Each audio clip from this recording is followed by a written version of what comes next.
Shards of Time, echoes of the ages. The shattering. The skies above the citadel of time churned with ominous clouds, black as ink and thick with the weight of impending doom. Deep within its towering spires, the guardians of time gathered in a final desperate council. The once gleaming marble halls, now marred by cracks and decay, reverberated with the murmur of anxious voices. At the head of the chamber, Nera, the eldest and wisest of the guardians, stood with her gaze fixed on the Amulet of Time, now lying on the obsidian altar. Its glow had dimmed, a reflection of the fragile state of the timeline it once safeguarded. "We have no other choice," Nera whispered, her voice barely carrying over the clamor of the council. Her words cut through the tension like a knife, drawing the attention of the guardians. Their eyes, weary with centuries of watching over the flow of history, now glistened with uncertainty and fear. "Shatter the amulet?" Anna, another guardian, stepped forward, disbelief etched across her face. "That is madness. Without the amulet, we lose our connection to the stones, to time itself." "We lose everything if we do nothing," Nera responded, her tone resolute. "Zarok is coming. He already controls the flow of time in localized pockets. If he reclaims the 12 stones, he will wield the full power of the amulet.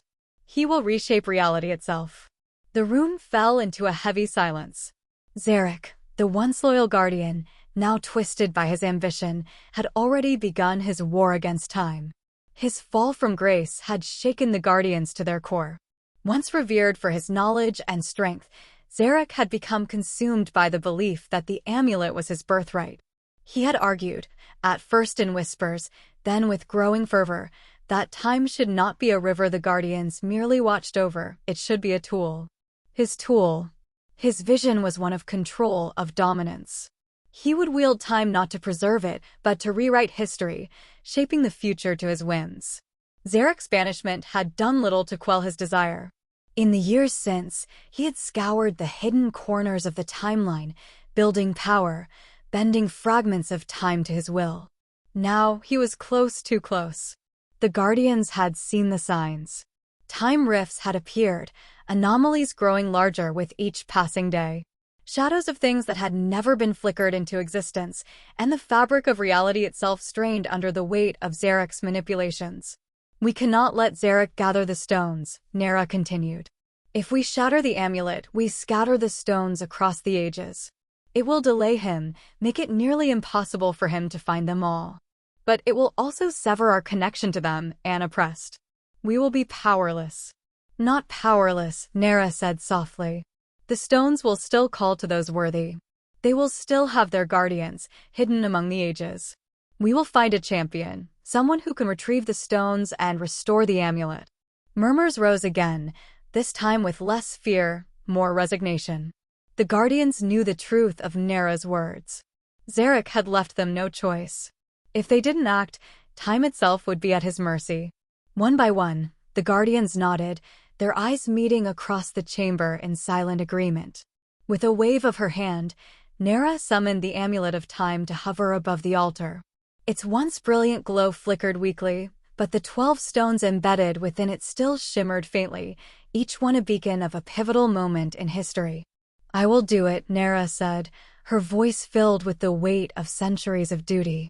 Raising her staff high, she called upon the last of her strength as a guardian.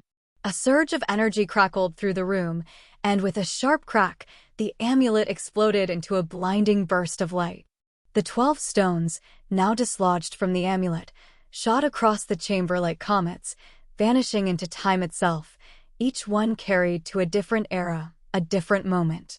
As the light faded, the chamber was left in eerie stillness. The guardians stared at the empty altar where the amulet had once been whole, the magnitude of what they had done settling over them like a shroud. "We have bought time," Nera whispered. "But now we must place our trust in the ages. In those who will find the stones and carry our fight forward."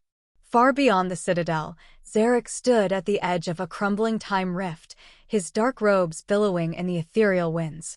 He had felt the shattering, the rupture in the timeline was a shockwave that reverberated through all of history. His lips twisted into a cruel smile. "So they would rather break it than let me have it," he muttered. Fools. Zarok stretched out his hand, and the air around him rippled, revealing fragments of past and future entwined in the rift. No matter. Time bends to me. I will find the stones, one by one, and the amulet will be mine again. And when it is, they will all see, what it means to be the master of time. With a snap of his fingers, the rift sealed, and Zarok stepped into the flow of time, his hunt for the 12 stones now beginning in earnest. Back in the Citadel, Nera turned to face the remaining guardians. We may have lost our ability to traverse time, she said, but we are not defeated. Somewhere out there, a hero will rise, a champion to reclaim the stones and restore balance. The Guardians knew the road ahead would be long, filled with danger and uncertainty.